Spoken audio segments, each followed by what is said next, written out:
Welcome to part 9, the important people that you want to have on site, okay? Having the right team is obviously very important.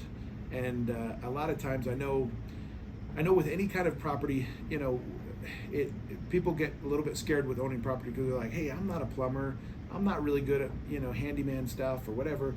So I don't really want to own a home because I don't want to have to be changing toilets and doing that kind of stuff. The reality is I am probably the least handy person you know, okay?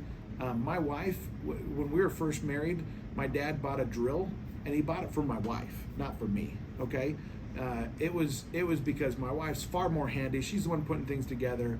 Obviously different gender stereotypes here are, shot because she's the one that's very handy. I am useless with a lot of these things, okay?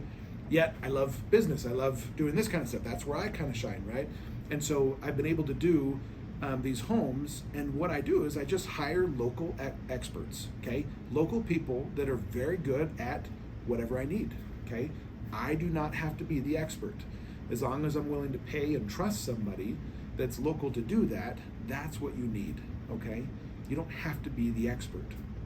In fact, I think we can only be experts in so many things, and I think that's part of what makes the world go round is the fact that we all kind of rely on each other. Like, hey, I'll be an expert in this. Come talk to me for my field, and I'll talk to you in your field, right? Anyhow, soapbox there. But I think that's why we can only retain so much information. We can only really be experts in so many things, okay?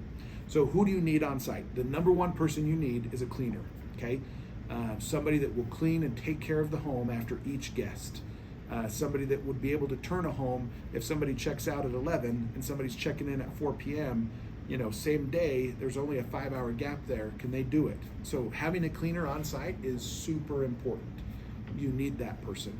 Typically, the way you'll pay that person is a per transaction time, right? So every time they clean the home, they make 3, 4, 5, depending on the size of the home, $100, right? So that person is so important for you because not only are they cleaning the home, they're really kind of your eyes and ears of the home, right? Because they're checking on it, ideally weekly or bi-weekly or every other week, depending on, how often the home is rented. But they're the ones checking on the home. They're the ones saying, hey, looks like such item broke after the last guests. If you have that person there that's checking after each time, you're able to ideally talk to the previous renter and say, hey, it looks like you broke the lamp. We need to get $50 to replace that, okay? And so that helps you as far as repairs go because you can charge the renter for that because they broke it. And so this is something that you'll want to do very, very, often with that cleaner. You want to have those conversations with them, okay? So again, that cleaner is very important. You want to have somebody that you can trust, that's reliable, that's able to handle the bookings. If you don't have a good cleaner, that's a big deal.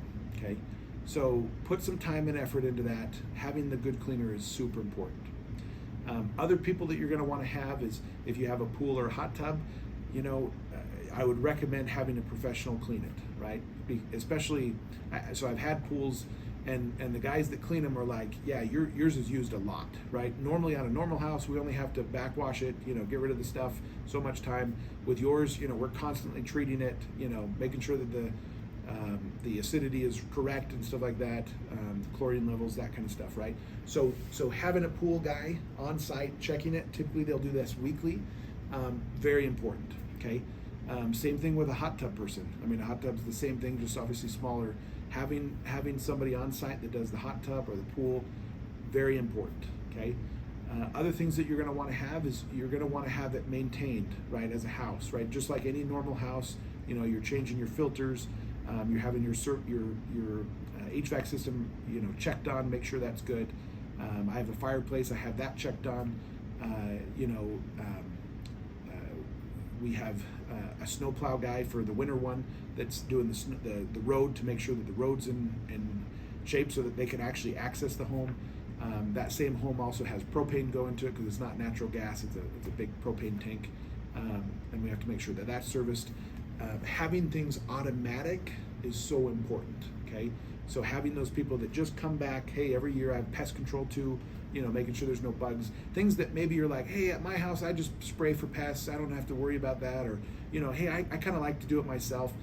I'm a big do-it-yourselfer, but on some of these things that are away from my house, that I'm not near it, I would hire out. It's worth paying a little bit more because it's just done automatically for you. You don't have to worry about it. And again, it's the difference on those reviews of a house that's got problems and a house that does not. So the more things you can have fixed, the better, okay? So make sure that you have those local people that can, change the light bulbs even, even just having lights out and stuff like that kind of makes a difference. I've had people like, hey, you have a lot of lights out, and they were harder ones to replace, and there's a story there. But basically, you got to make sure that the house is in good condition, because that's what people see. That's what they're going to leave reviews on. And again, reviews are really how you're going to continue to get repeat booking. So you want to make sure you're in good shape there, okay? This concludes part 9, important people on site.